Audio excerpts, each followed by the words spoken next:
Hi everyone, Michelle Markey with Medina Domestic Arts Studio, and this is a tutorial for the floral pumpkin. I am teaching this in a class shortly, and as always, I like to do a quick tutorial on the block itself to help my students go back and review the techniques that they learned in class. Now I'm going to do something a little differently today. This kit normally requires INKTENSE pencils. However, I am going to be using the set of 72 color INKTENSE blocks. Now there's really no difference between the two other than the fact that this is an entire block of the same color that comes in the pencil, but there's a few different ways that you can use these as opposed to the pencil, so I thought I would use this opportunity to show you what those are. So this is what the pumpkin looks like, or at least the version that I did last year. Just basically INKTENSE pencil. That I'm not quite happy with how the coloring turned out, so I am going to change a little bit. I think some of this blue I'm going to use over here instead of that kind of faded pink, and I may change maybe this color. But in any event, I am going to still use these same colors. Now I'm going to set the colored version aside for just a moment and show you my instructions. You know, and the instructions are the same way that I write everything, and this is just to kind of give you a quick overview.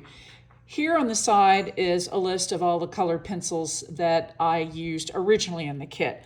And so what I'm going to do today is I'm going to pull the corresponding INKTENSE block that goes with each one of these.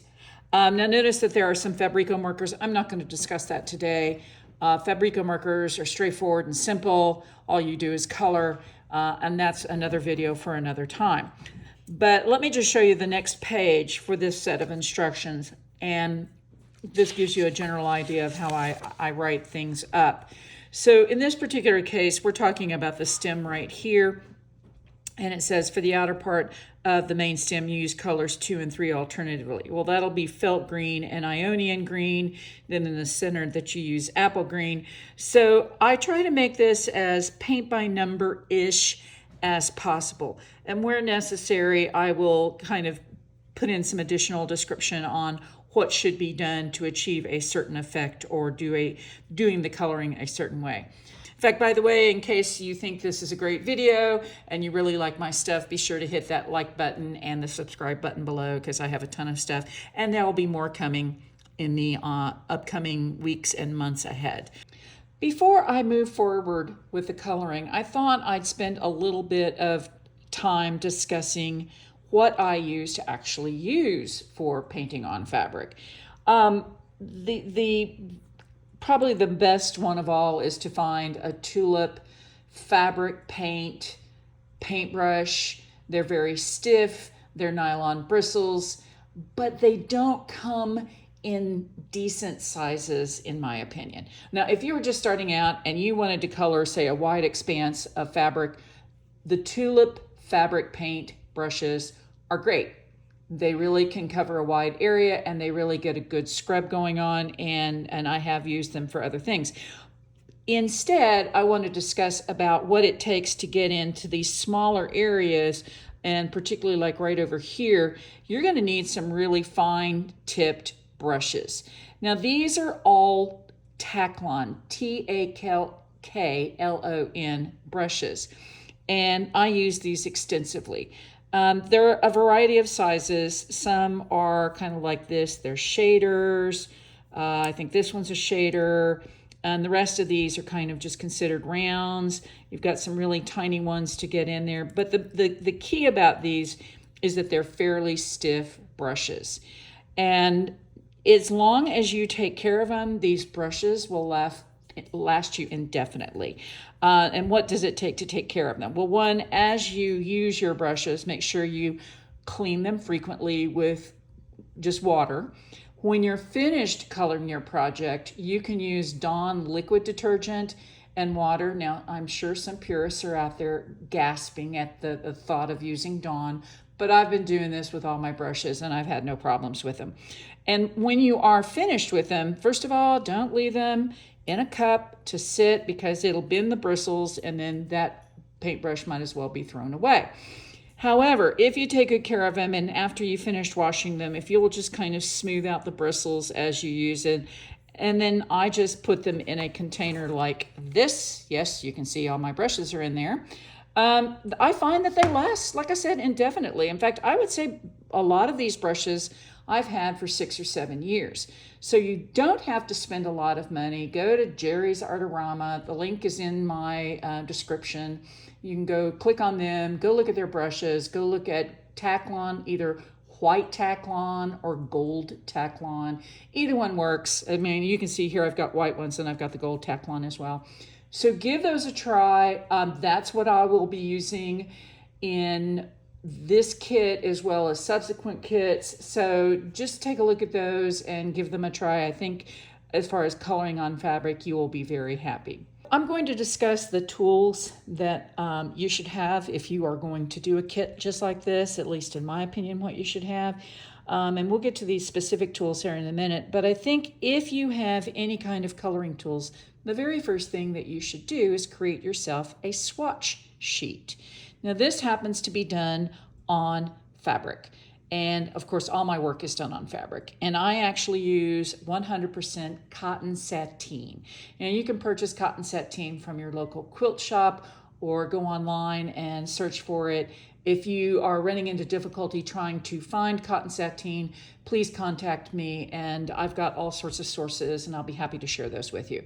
But in any event, what I do is when I get an INKTENSE pencil set, I do like what I do here. And let me get this out so you can see everything. I have all those other colors over there. And I actually do a swatch and I name them according to the pencil color as well as put the number down. Now, believe it or not, the number is actually fairly important, and I'm going to show you why here in just a minute. But this sheet helps me look at the colors, decide what I'm going to use, and it really comes into play when using the blocks. So I'm going to set this aside for just a moment. I'm going to pull out the blocks. Now, what you're going to see here is a set I've already prepared for this.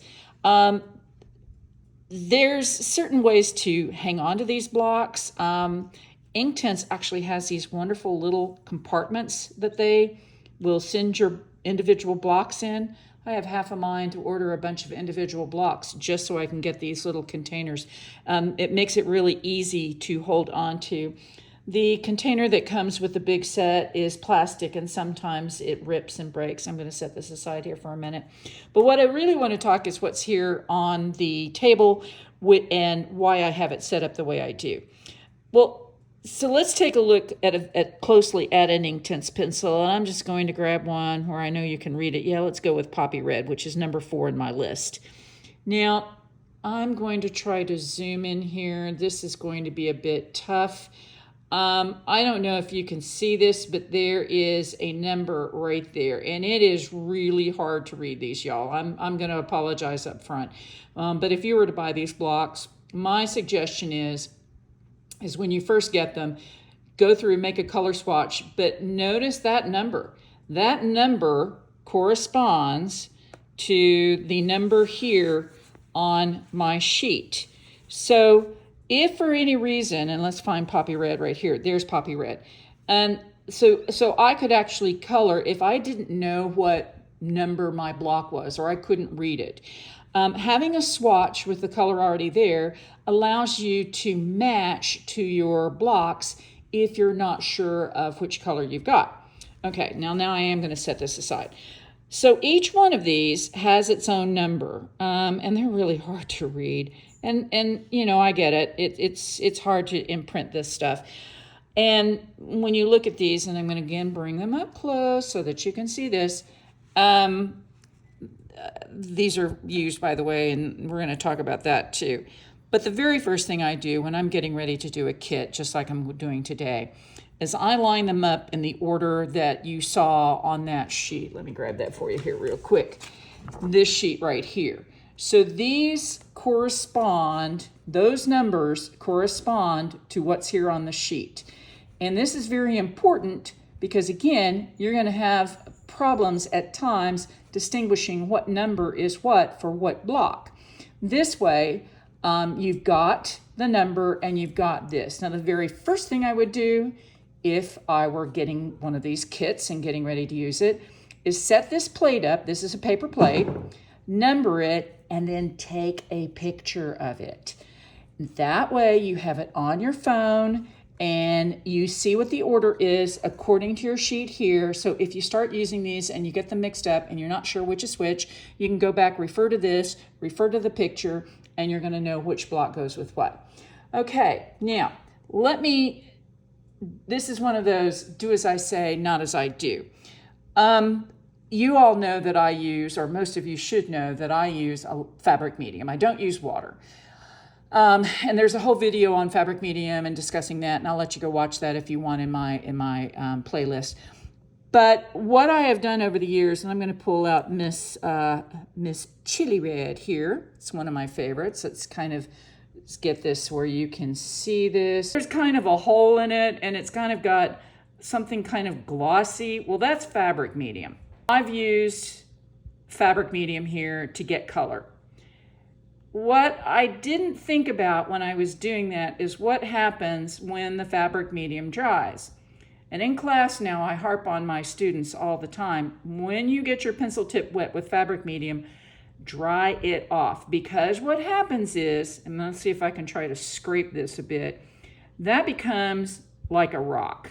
And you have to actually peel away the hardened fabric medium in order to get to color. So this is going to be why we're using these blocks, is to show you how to use them so that you don't ruin the block and so that you can get the most bang for your buck out of this. So the very first thing you're not going to do is actually use a paintbrush on the block itself. We're going to use a variety of tools to get the color without having to scrape. In fact, Derwent already has a tool like that. It's called this Shave and Save, where, let me open this up for you. This is kind of tough, by the way. There we go. You can see it's been used. It's actually got a very sharp edge, and you're going to rub this, and I'll do a demo here in a bit, because we're going to be using this technique to be able to get some color. But I will tell you, every single time you do that, you have to take this thing, you have to wash it out for the next color. So I think this is kind of a pain in the rear. So I'm going to put this away and show you what I do like to use, which is a cheapy cheese grater. This is my favorite tool for INKTENSE pencil blocks, because what you can do is you can just rub one bit of the block against this and it will give you color. And so you can kind of jump around this thing before you end up having to go wash it and get all the colors so that you don't mix and match the colors. So go to the dollar store or Family Dollar or whatever discount place you have nearby where you live and pick up one of these, because this is going to help you tremendously when using INKTENSE blocks. Okay, I'm going to set that aside. Now, the other thing you should have, get yourself one of these paint palettes. We'll be putting shavings in here to mix up paint. If you're going to be mixing up a lot, I suggest these little Dixie cups. They do come with lids, but we're not going to need them today. You are also, of course, going to need some water to clean out your brushes, just any container that you have on hand. And then, last but not least, you're going to need fabric medium. There's my little plug for Pro Chemical and Dye. As many of you know, they're my favorite company. This is where I get all my ingredients to make fabric medium.